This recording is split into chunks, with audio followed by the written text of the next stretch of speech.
Whatever the occasion, effortless elegance is right this way. Because Hilton brings you new ways to stay courtesy of the Nomad London. And it doesn't stop at award-winning dining in a space draped in velvet and illuminated by vintage chandeliers.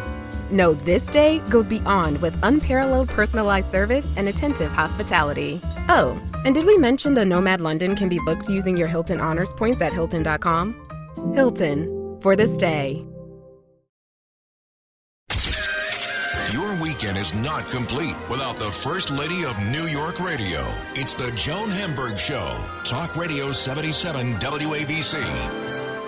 One of Broadway's most popular leading men, Will Swenson, and he's starring in Neil Diamond, A Beautiful Noise, the hot play on Broadway. So join me and join Will. The First Lady of New York Radio. This is Joan Eats. I get a lot of calls on how to get a hard-to-get reservation, maybe for a special occasion like a birthday, an anniversary. And people often, if it's a hot restaurant or happening, have a hard time getting in. So the place to go, if you're willing to pay for these hard-to-get reservations, is something called the appointmenttrader.com. In fact, I read about it just recently in the New York Times. It's a virtual marketplace where buyers and sellers negotiate for a purchase price for hard-to-find reservations.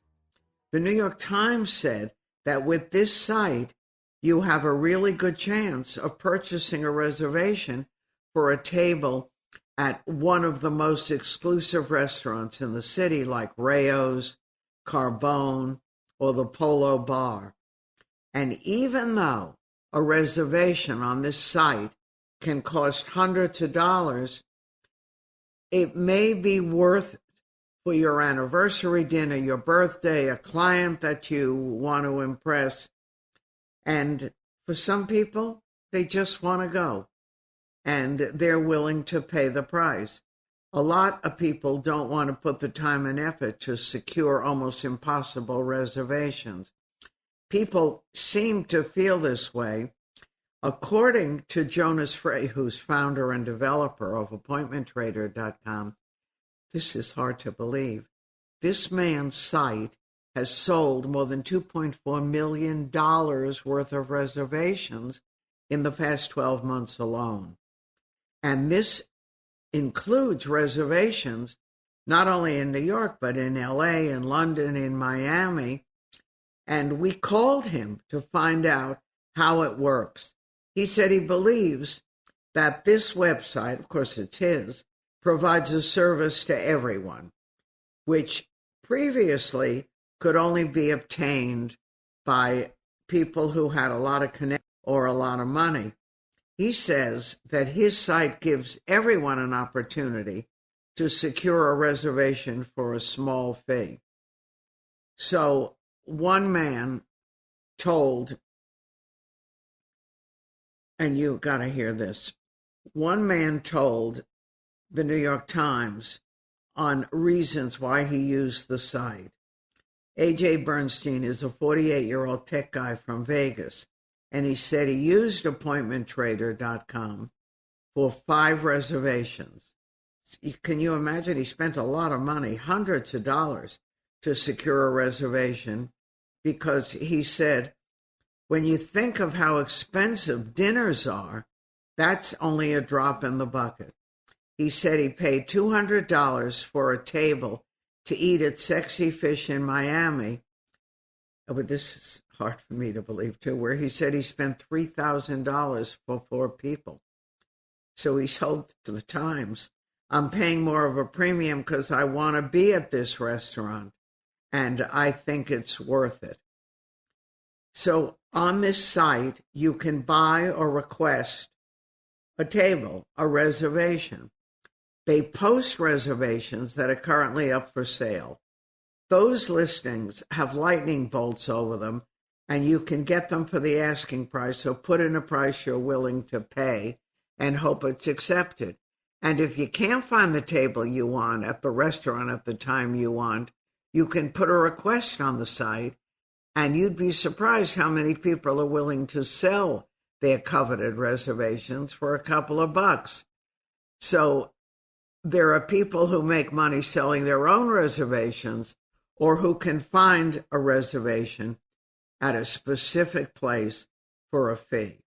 We looked for on-site reservations at Carboni in New York, and the site said the average price was about $150, but it's gone as low as $10 and as high as $1,000. We found a lot of reservations for Carbone, reservations that are actively for sale for tonight and every day till May 13th. So this is a good service if you really want to go, and a lot of people want to go to these hot restaurants and are willing to pay. And by the way, on any of these listings, you can negotiate the price with the seller. There's a button you'll see, and you push it on the listings where you put in the amount you're willing to pay for any kind of active reservation. So if none of them fit your needs, just call and ask for a reservation, or call appointmenttrader.com, go online and look for a reservation, see what you're willing to pay for it, and see what happens. A lot of people told us they were very surprised, happily surprised. On April 27th, someone was willing to pay $145 for a table for two at 8 o'clock, and another person a different day was willing to pay $105. So it works if you're willing to do it.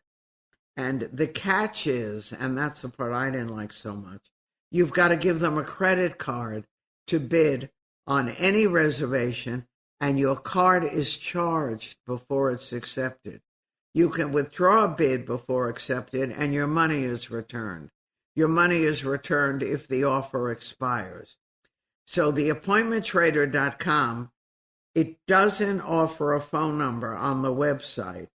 You've got to email them if you need more information or have a problem. We got a response right away, but according to the New York Times story, that isn't always the case.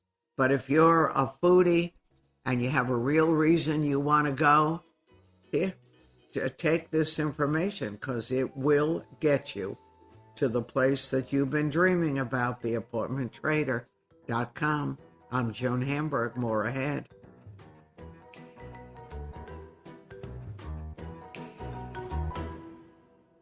Get into your body's vitals with the Vitals app on Apple Watch. I wanna get into my body and let my skin do the talking. I wanna feel like I'm myself again.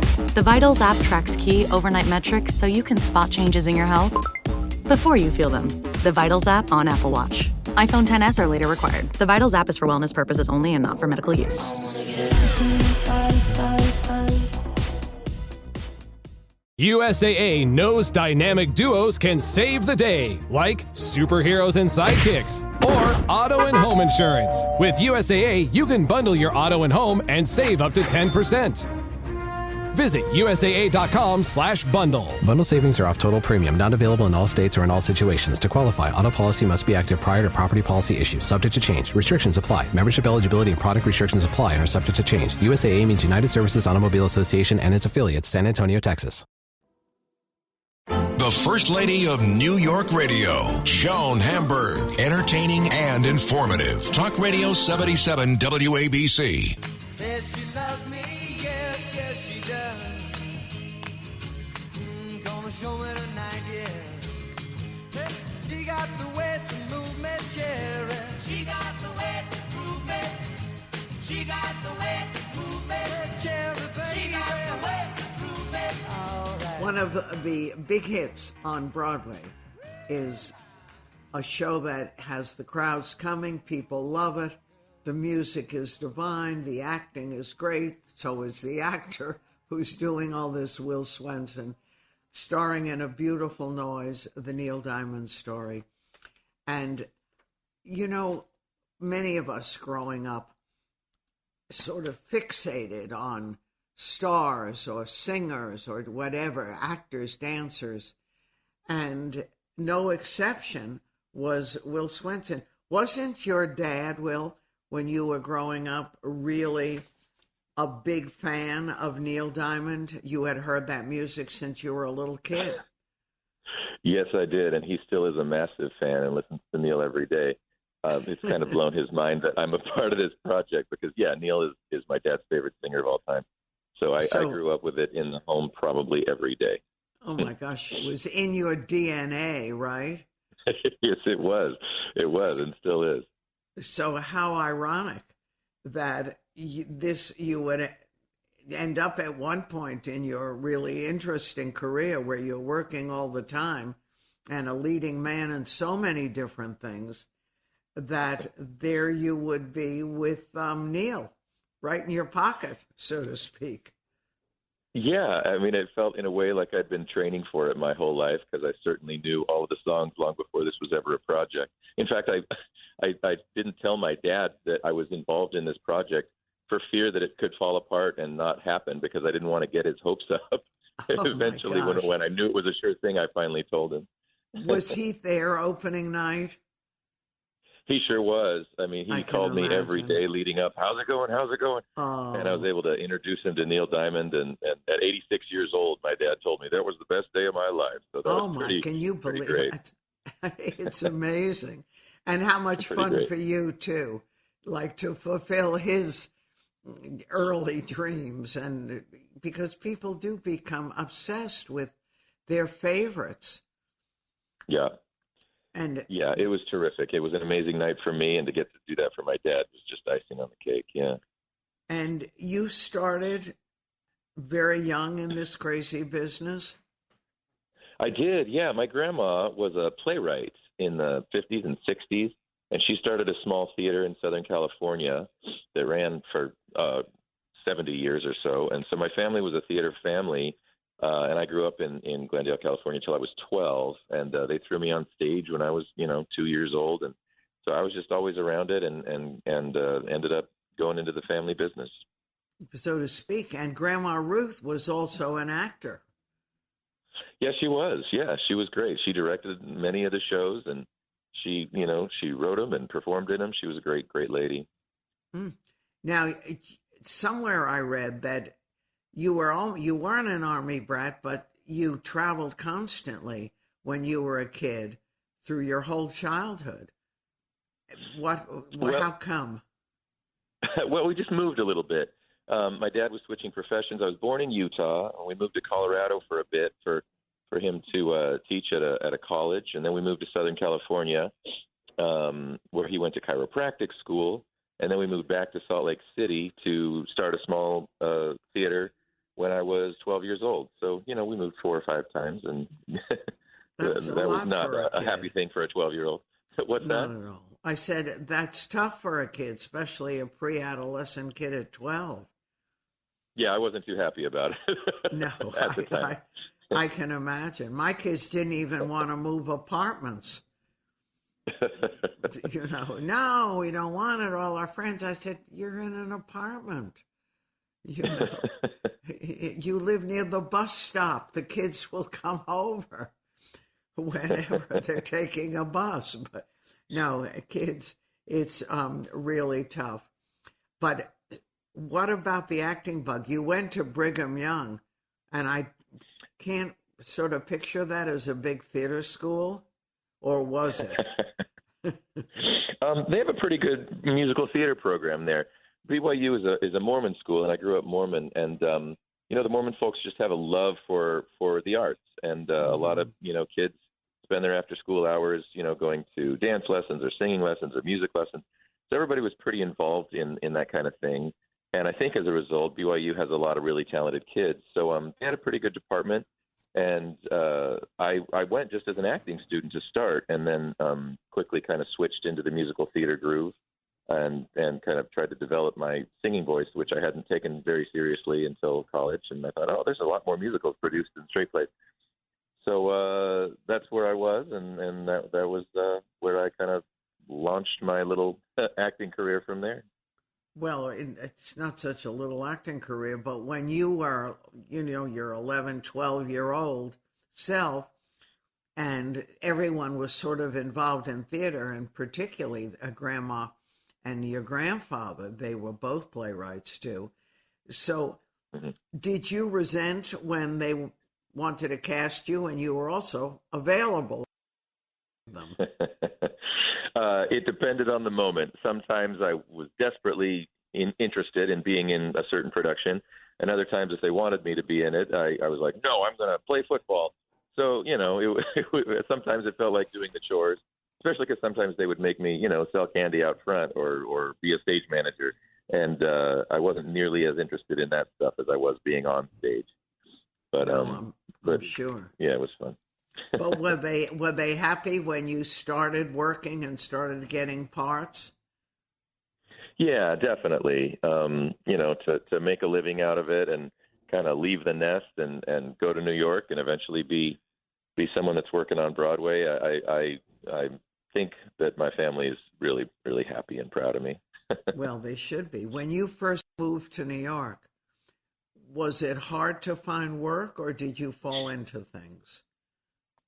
Yeah, it was a little tricky. My first professional job I got out of college was at Disney World. I got my equity card playing Gaston in the Beauty and the Beast show at Disney World. Right. And I remember family coming down there to visit and them saying, well, what are you really going to do with your life, when this falls apart?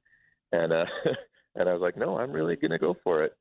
And then I got a couple of tours and I was like, all right, it's time to move to New York and make that big move. And I thought for sure things would click, but it took me 4 years of living in the city before I got my first ensemble job on Broadway. And then I was an understudy for several years and a swing in a couple of Broadway shows.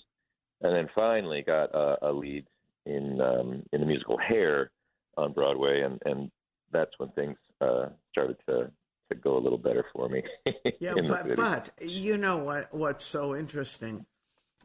Some of my kids are involved in the theater and acting and film and the whole bit. And my daughter-in-law, I would hear her talk about her friends, all actors then, and they would say, if we don't make it by 28 or whatever, that's when we know we're going to leave. But you didn't. You hung on through a lot of stuff. And coming to New York is not so easy, right? I mean, you didn't have that many contacts here initially. It's not. Honestly, I had none. And having gone to school in Provo, Utah, I didn't know a soul in the big city, in the Big Apple. So it was tricky. And, I think I had in the back of my mind that if I didn't make it, I could go home and help with the family business. And then my mom passed away, and so that kind of became less of an option for me. And luckily things took off, because who knows what would have happened if I hadn't booked a couple of shows and got the ball rolling. But it's a scary prospect. It happened, right? Who knows? And you hung in there. But when you were working as a missionary, which was a part of what you did, and you went to Brigham Young,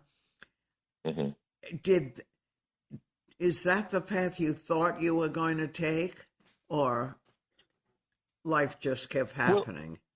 Well, sure. I mean, at the time, it definitely seemed like the path I was going to take. You're always a product of your environment, and I was, living in a very happy bubble and kind of going along with what everybody else was doing. And the thing that you do as a good Mormon kid is you grow up and you go on a mission and you come home and you get married and start a family. And that was very much the path that I was on. Yeah. It was an adventure. It was a great time of my life. I went to Ecuador on my mission and got to speak Spanish, learn Spanish, and live in that beautiful country for a couple of years. Right. And they were probably very good to you and happy to have you there. Oh, the loveliest people. If you ever get a chance to go to Ecuador, I can't recommend it enough. Just the loveliest people on the planet. It's fantastic. But then when you came back, you started auditioning and working again? Well, I just jumped right into school. I went straight from high school onto my mission. And then I got home kind of mid-semester school-wise, and I thought, well, I'm here, and BYU offered me a little scholarship, so I'll jump in here, and who knows if I'll stay. And so I started school, and then I fell in love and immediately got married, and so I just stayed at BYU and until I graduated, and then jumped into working from there. Yeah, well, it all sounds good, and but a lot of those climbs to get work don't happen so easily. So, but acting seemed to be the right fit initially. Yeah, I always just loved it, and I had some facility with it. Probably having grown up with it and just kind of absorbing it through osmosis. But I think I was never very good at anything else, so it just seemed like the smart choice. If I could be a snow skier for a living, maybe I could have done that. That's the only other thing I'm any good at. Yeah, but you have seasons when you're not working, so you would have had anxiety. So probably. So this worked out better. And along this journey, you met Audra McDonald. And how long were you with Audra before you guys decided you were going to get married? It was about 5 years.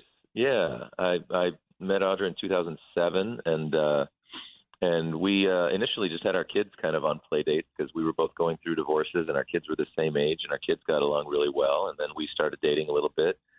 And were you working then? Was she working? We both were working. Yeah, we met on a show. We were in the same show. It was 110 in the Shade at the Roundabout Theater Company. Yeah. And we dragged our feet a little long and eventually got married in 2012. Boy, that doesn't seem that long. Today kids are engaged for like 10 years if they. That's true. That's true. It's a whole different time. Right. So, and you have a little girl together. We do. Sally James. She's a wonderful little maniac of a kid. Huge energy and a huge, wonderful little girl. Is she going to be an actor? Does she have the family gene? Oh, she kind of does. I wish I wouldn't wish it on anybody. It's such a tricky job. What can you do? But she just is full of life and loves to be at the center of attention. She's got a huge voice and a huge personality. So who knows? We'll see. I'm certainly not going to push it on her, but I think she could do it. Right. But are your sons also? Do they have the theater bug, or are they too little? Not so much, and they're not so little anymore. They they're in college now. I had kids pretty young. Yeah, my oldest boy's graduating from Virginia Tech this year in aerospace engineering of all things. He's a brain, and then I don't know where he got it. Nope. He did it in high school and appreciates it, I think. I've got a younger boy that's a freshman at the University of New Hampshire, and my stepdaughter's going to graduate from Brown this summer. So we've got 3 older kids that are, out of the nest, and then little Sally at home. Wow. And Brown is a good theater school. My kids all went to Brown. And, did they? Yeah, and it was really, they did a lot in theater and productions. And in fact, one of my kids lives in L.A. now, and he said it's like an extension of Brown. Oh, really? So, yeah. The Brown kids, all waiting to be discovered. Nice. I know. But not like coming to New York. But think about how brave that was when you weren't hooked up or connected, and you had years in between to say, should I, shouldn't I? Yeah. And I think today for the kids coming to New York, it's even trickier because the cost of living has become so tricky. Crazy, an apartment in the city is so expensive. I don't know how I could have done it back in the day. I really just look up to the kids that have the guts to come to New York and make a go of it these days. And it was when you came to New York, it was easier. I mean, you could find apartments, not easily, but you could. But today, it could be, a 9-floor walk-up, and it's ridiculously priced. I remember my first apartment was hanging over the Sailor Soldiers and Airmen's Home, and it was a big walk-up, and it didn't have, I had, of course, a roommate, as most of us did, And I said to the landlady one day, well, we need 2 beds. We can't live like this. So she said, no problem. It was a bunk bed. And she came up with an axe, literally, and chopped the bed in half. And that was living in New York, Yeah, And we didn't think write a thing about it. Just come up, chop off the half, and you're set. So it's fun. Now tell me about A Beautiful Noise. And were your agent called you, or you knew about it, and how did that happen? Well, it was interesting. I was actually I was workshopping another musical, and the producer was the Ken Davenport, the same producer as the Neil Diamond musical. And after our presentation one day, he came up and said, hey, word on the street is you do a pretty good Neil Diamond impression. I said, that's true, because I'd done some Neil Diamond kind of party trick songs in cabaret or something, because I've always been able to do Neil Diamond pretty well. And I guess word traveled to him, and he was putting the musical together. He said, well, we're putting a show together. We're doing a reading. Would you be interested? And I said, Ken, I've been waiting for the Neil Diamond musical my whole life. So that's how it came to me, and I ended up doing the development with it. And the how long did that take? Well, unfortunately, way too long, because we started developing it right before the pandemic. We did a reading in early 2020 rather, and Neil Diamond came and watched it. It was the most nerve-wracking thing I've ever done in my life, to sing Neil Diamond in front of him. And we got a green light. We said, all right, this is going to happen. And then the world shut down. And I just thought, well, this is going to go away, and we'll never hear from it again. We didn't know if theater was going to come back, let alone this project. And then, thank goodness, the world is kind of slowly coming back together, and we got to workshop it and get it to Broadway. Thank goodness. Yeah, because a lot of plays that went through that didn't make it. But Broadway feels good again. It feels like it's solid and here, and there are big audiences, and they're so happy to be there. Yeah, it's a great season. I think a lot of the shows that got put on pause during the pandemic were able to come back, and most of them are kind of opening right now. And as a result, it just seems like a very full season. There's so many beautiful, brand new original shows, and lots of great revivals, and huge stars on Broadway. Just about every theater is full, and it just, thank goodness, it just feels wonderful to be a part of it this year. Yeah, and it is amazing when you think what everyone has gone through, and the theater. Who thought that it would come back roaring like it's doing, and people waiting online for tickets. I love that when you walk in the West 40s, and they're sometimes around the block, and it's just, thank goodness, because without theater, we need it. It's the heart of New York. That's why people come here. It sure is. I love it, and it's great to see the theaters full again. It's just terrific. And how do you deal with a young child, with you working all the time, and Audra had been in a play? Yeah, it's not very easy. I'm not going to lie. It's the trickiest part of our lives is kind of figuring out how our child care is going to go. And when Audra's show was running, it was even trickier. But we've got a good, team of folks to help us out. Audra's mom lives next door, which is a tremendous help. Yeah. And so far we've been able to make it work. Yeah, no, it's perfect, and everyone dreams of getting the perfect part, and everyone working, and yet there's always so many obstacles.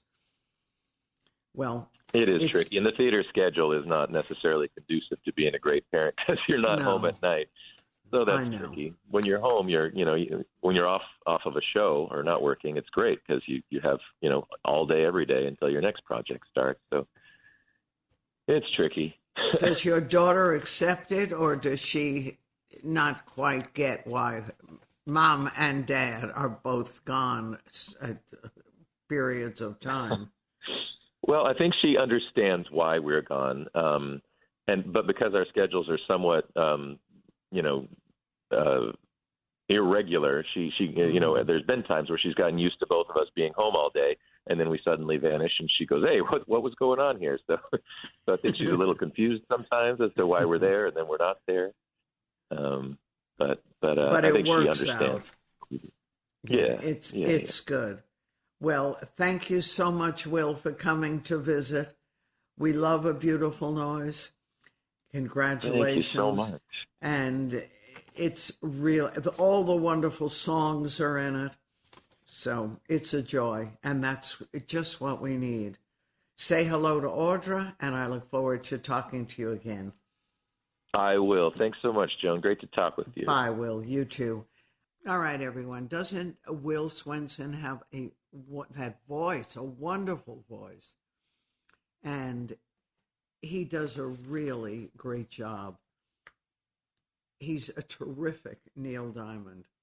And I love the fact that it was in his head from the time he was a kid. His father loved Neil Diamond.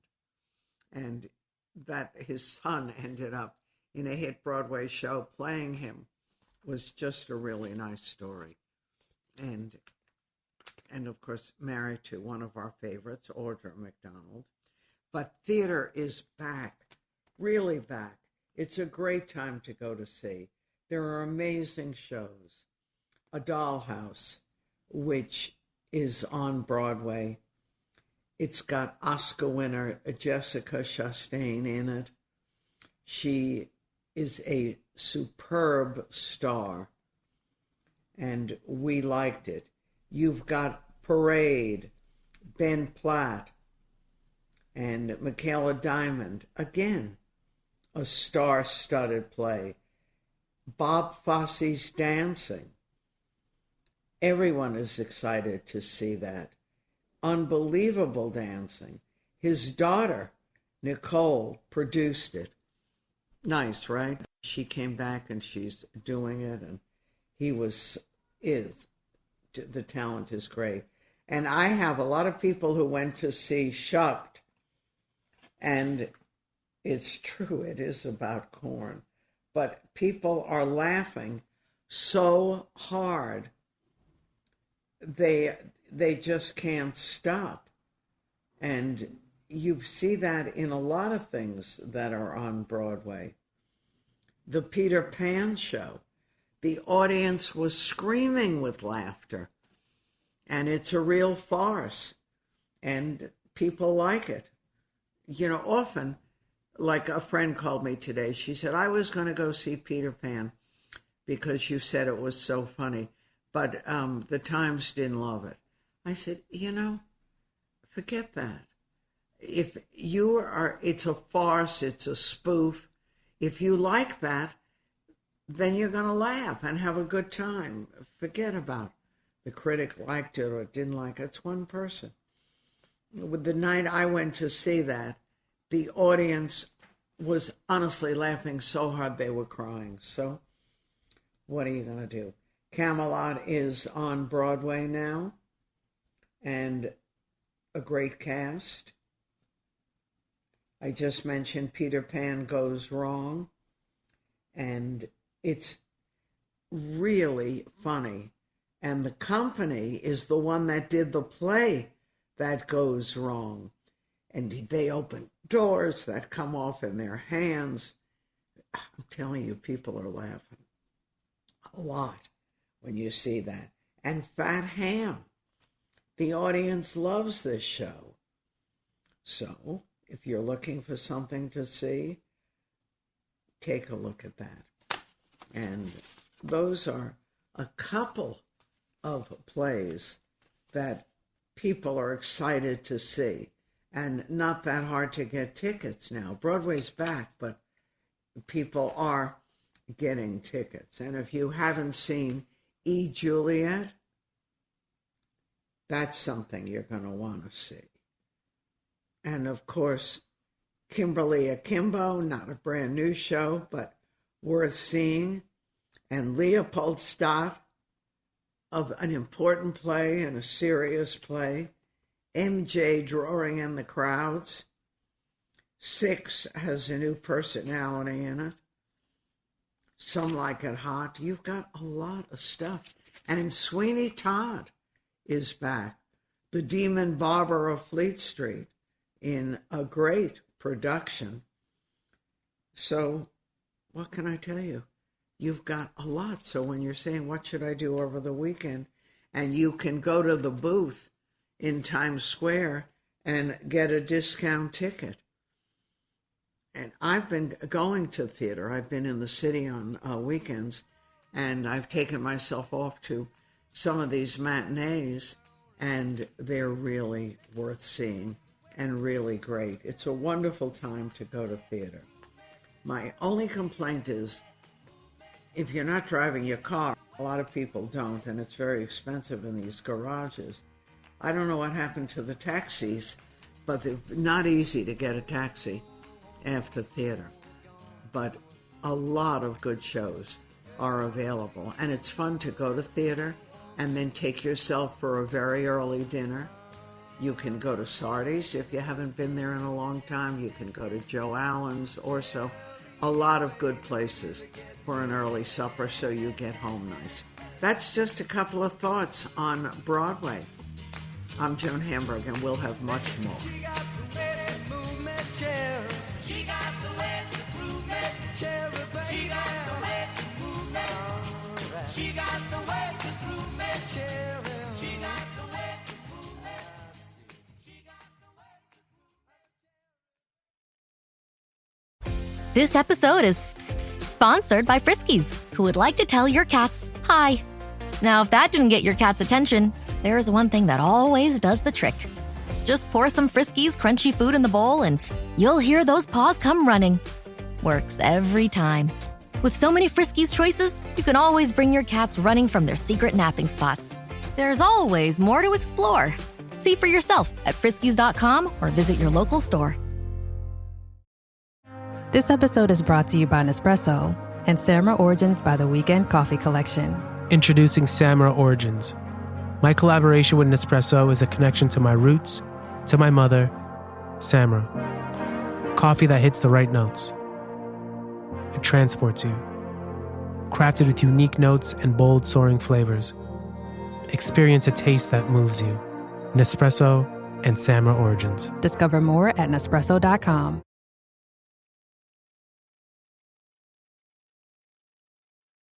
The First Lady of New York Radio, Joan Hamburg. Entertaining and informative. Talk Radio 77 WABC.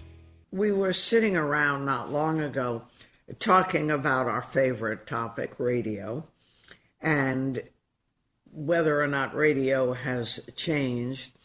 And we each had our own experiences. When I first started radio, my first job was to take over a couple of hours that a broadcaster, Bob Grant, was moving away from. And he was famous for his insult radio, for his name calling. And the truth is, a woman, because women have tried, rarely gets away with yelling, "Get off my phone," even if she wanted to. And we had spent a lot of time talking about that. How did that ever become a programming concept?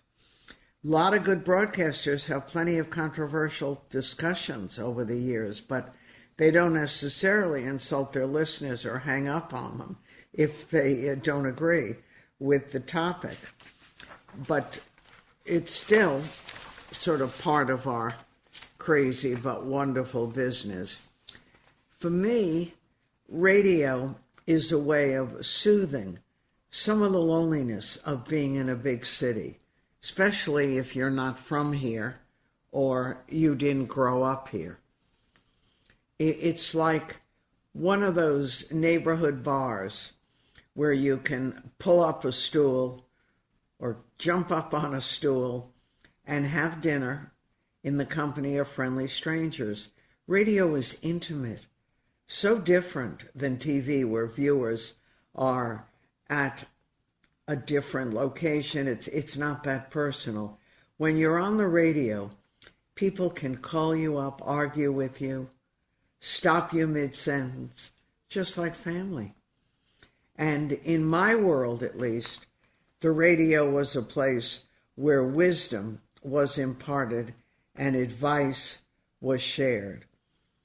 Many, many years ago, I became friendly with a wonderful entertainer, Broadway star.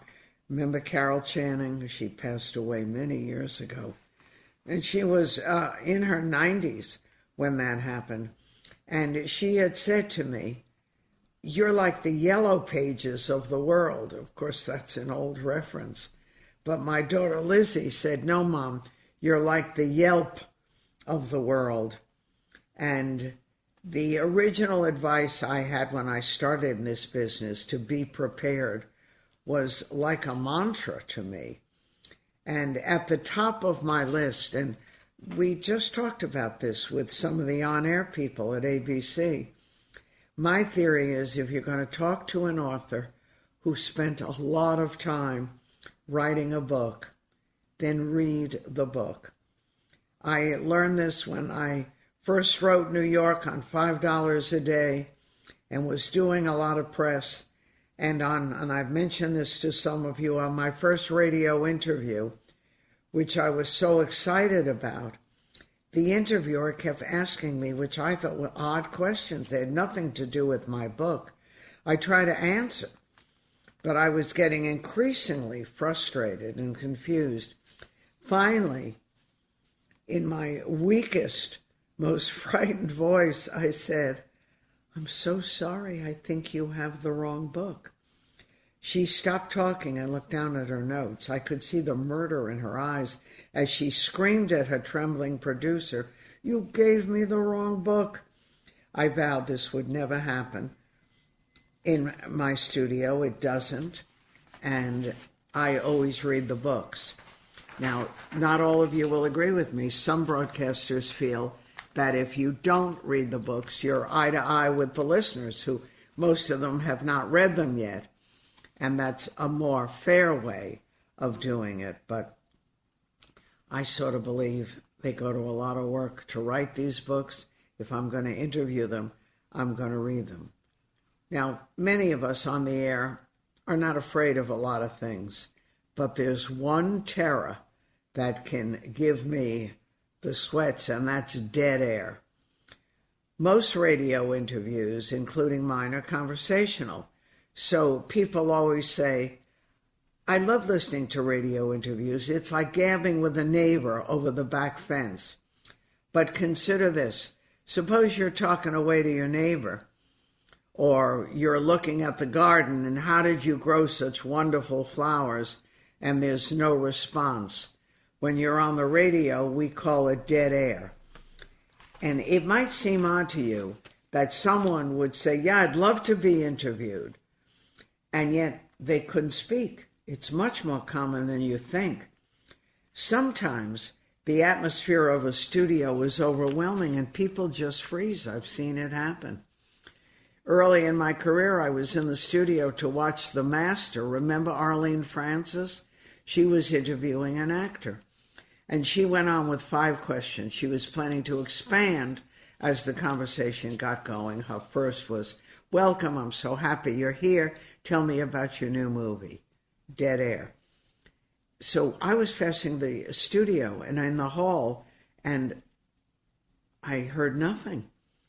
And then I heard Arlene with question 2, "You're newly married. Tell me about your bride." Dead air. She was brave. She plowed forward. Question 3, "Is it true you're going to be on Broadway?"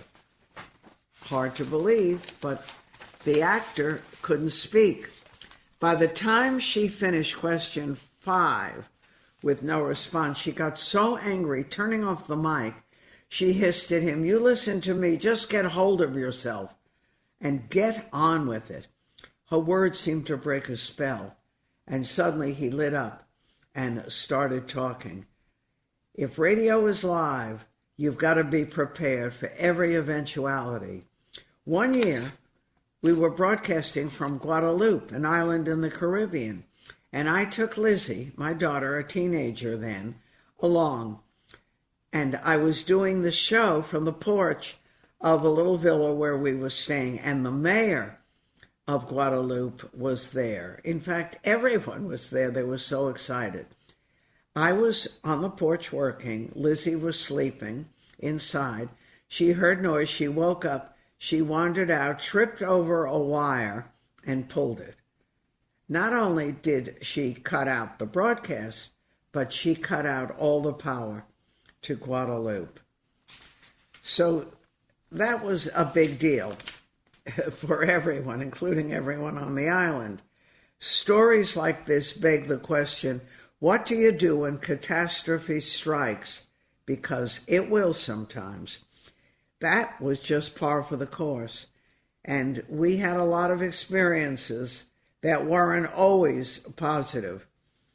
What kind of person are you if catastrophe strikes? Well, there are two kinds of people. Those who freaks out and those who laugh. I tend to laugh. My husband did not like the unexpected, so he goes crazy. My feeling is if something goes a little awry, you can't change it. That's what live radio and life is all about. And what a glorious window on the world. One day I had Julie Nixon Eisenhower on my show, just weeks after her dad was impeached. We had a very nice interview. She's very smart, lovely girl. And immediately after she was off the air, I got the nicest thank you note from Nixon himself, thanking me for being so nice to his daughter. I talked to Hillary Clinton about how to survive running for office, often with yoga and chicken. You know, that's what she ended up eating almost every day when she was on the road. When you're in an intimate studio, in a radio station, people often drop their inhibitions. You can just be yourself. And it is a gift because I consider my audience family, and I know many of them consider my family their family. So continue to enjoy one of the great arts, radio, and keep listening to WAVC. More ahead. The First Lady of New York Radio. This is Ask Joan. Every time there's a school holiday or something, we get the call. What can we do with our kids? A lot of people ask me about the Intrepid. And did you know? Maybe you didn't, but you should. They have free Fridays at the Intrepid Sea, Air, and Space Museum. I'm sure any of you who go on the West Side Highway or in that part of New York have passed it. The Intrepid is on Pier 86 at 46th Street along the Hudson River in the Hell's Kitchen neighborhood. It has a phone, 212-245-0072. Free Fridays at the Intrepid. I love it. And it features the legendary aircraft carrier Intrepid, the Space Shuttle Enterprise, the world's fastest jets, and a guided missile submarine. The museum also offers educational programs, a huge collection of technologically groundbreaking aircraft and vessels. Every age gets a big kick out of this. And now, thank goodness, Free Fridays are back at the museum, so you can enjoy it with the entire family. And we love that this takes place on the last Friday of the month, beginning April 28th and running through September. So you've got a lot of good dates. You've got June 30, July 28th, August 25th, September 29th. And the doors for Free Admission Friday open promptly at 5 p.m. Last entry to the museum is 8:30 p.m. and closes at 9 in the evening. And all visitors must enter through the Welcome Center to get a ticket prior to entering the museum. They claim, and I'm sure it's so because it always looks pretty busy, entry is not guaranteed and subject to capacity.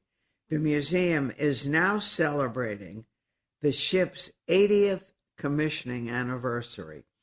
And they have great events on these Free Fridays, panel discussions, special things for the kids, a lot of guests.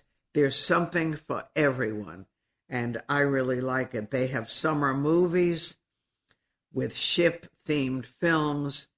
They have Astro Live with guest speakers, demonstrations, power telescopes to help you navigate the night sky and answer questions about stargazing and astronomy. So there's no end to the amount of programs they have. There's something for everyone, and I know you're going to enjoy it like I do. I'm Joan Hamburg, and more ahead.